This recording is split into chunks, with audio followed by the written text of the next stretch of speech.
चाचा जी, आप किस प्रकार से खेती करते हो? हम खेती कर रहे हैं, जैविक खेती करते हैं। आज हमको 7 बरस 8 बरस हो गए हैं। हम लोग जैविक खेती करते हैं। खेत में गोबर की खाद डालेंगे। ये अपने जो पेड़ पौधे की जो पत्ते जो गिरते हैं वो पत्ते डालेंगे। और हम 7-8 बरस से जैविक खेती कर रहे हैं।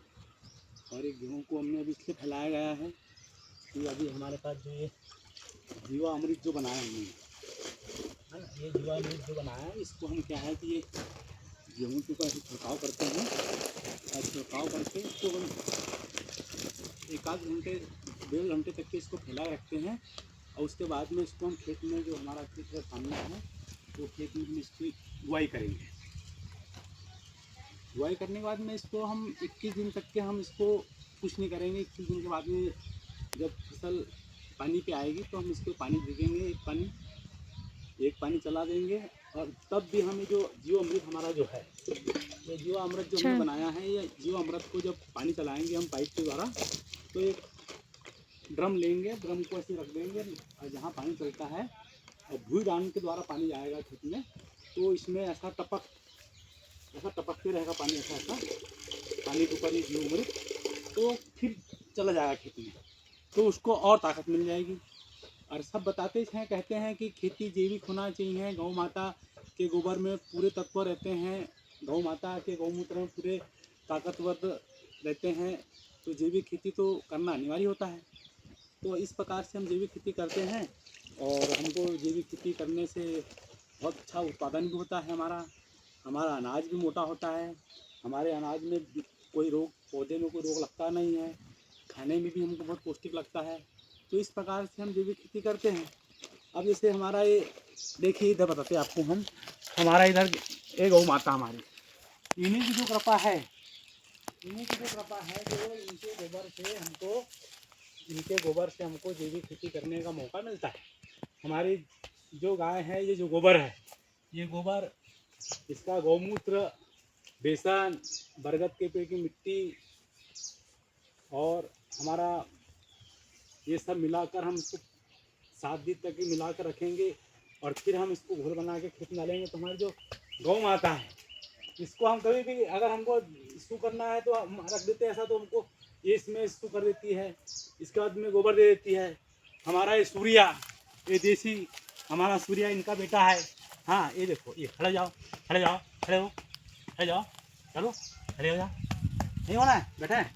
तो ये देखो, हम इससे करते इधर हमारी, है ना, सबको ये हमको गोबर गौमूत्र से हमको भरपूर देती है। तो हमारे पास में जैविक खेती करने का साधन सबसे बड़ा है गौ माता। गौ माता अगर है तो जैविक खेती है, और गौ माता नहीं है तो जैविक खेती का कोई नाम नहीं है। और उसके बाद में हमारे खेत में देखो, अभी ये बगीचा दिख रहा है आपको, आम के, जामुन के पत्ते, महुए के पत्ते, सागौन के पत्ते, सीताफल के पत्ते, करेंजी के पत्ते, आंवले के पत्ते, चारों तरफ घुमा के देखिए, आपको सब प्रकार के पौधे नज़र आ रहे हैं। तो हम क्या करते हैं कि इस पौधे के जो पत्ते गिरते हैं, तो अभी जमा किए हमने, ये जमा किए हैं, तो अब इनको जमा करेंगे। जमा करने के बाद में हम इसको खाद को बनाकर फिर हम इसको खेत में डलवाएंगे। थोड़ा देखिए, हमारे पास गोबर का ढेर, इधर आइए,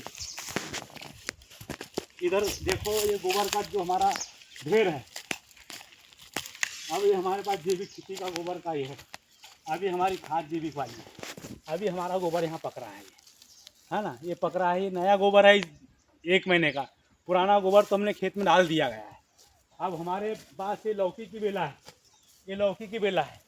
अब देखो, इसमें लौकी, यहाँ पे जैविक गोबर का ढेर के पास मैंने लौकी लगाई। तो अभी हमारे खेत में ये देखो, ये लौकी, ये आपको जैविक लौकी, इसका खाने में जो टेस्ट है, बहुत अच्छा की टेस्ट है, बहुत अच्छा उत्पादन है इसका, मीठी लगती है। हाँ, इसी प्रकार से हम जैविक खेती करते हैं। और पपीता हमारी जैविक, है ना। इधर हमने तुवल लगाया है, ये तुवल भी जो हमारी है जैविक खेती के अंतर्गत में तुवल पूरा लगाया गया है। देखो कितने अच्छी हरा इसमें, है ना, तुवल लगाया गया है। और ये कीटनाशक बनाने के लिए हमें अकाव के पत्ते हैं, सीताफल के पत्ते हैं, करेंजी के पत्ते हैं, है ना। तो 5 प्रकार के पत्तों का हम कीटनाशक बनाते हैं। तंबाकू है, है ना, अपना अदरक है, अपना लहसुन है, मिर्च है। तो इस प्रकार से हम कीटनाशक, ये देखो अभी हमारी लाली ने सूख रही, ये देखो हम जमा कर रहे हैं, अभी सूख रही है ना। तो इनके लिए जीवामृत बनाते हैं। ये हमारी लाली है ना, ये लाली है। ये जो है, जब तक किसान के पास में गौ माता नहीं है, जब तक खेती जैविक नहीं कर सकते। अगर गौ माता है तो जैविक खेती के हकदार हैं। गौ माता अगर नहीं है तो जैविक खेती करने के कोई हकदार नहीं है। फिर वही है कि डीएपी यूरिया के चक्कर लगाओ और खेत को बेकार करो। इसलिए हमारे पास में 5 एकड़ ज़मीन है। हम सब लोग परिवार में हम लोग जैविक खेती करते हैं और जैविक खेती का ही उपयोग करके हम हमारा जीवन को आगे बढ़ाते हैं। हमारा बगीचा यहाँ से वहाँ तक लगा है, आप आके देख सकते हैं। और हमारा उत्पादन जैविक का कैसा होता है, हम कृषक भाई को यही कहेंगे कि आप जैविक करें और अपना शरीर स्वस्थ रखें, स्वस्थ और मस्त रहें, बीमारी से लड़ने की क्षमता रखें। ताकि हम जैविक करेंगे तो हम बीमारी से लड़ सकते हैं।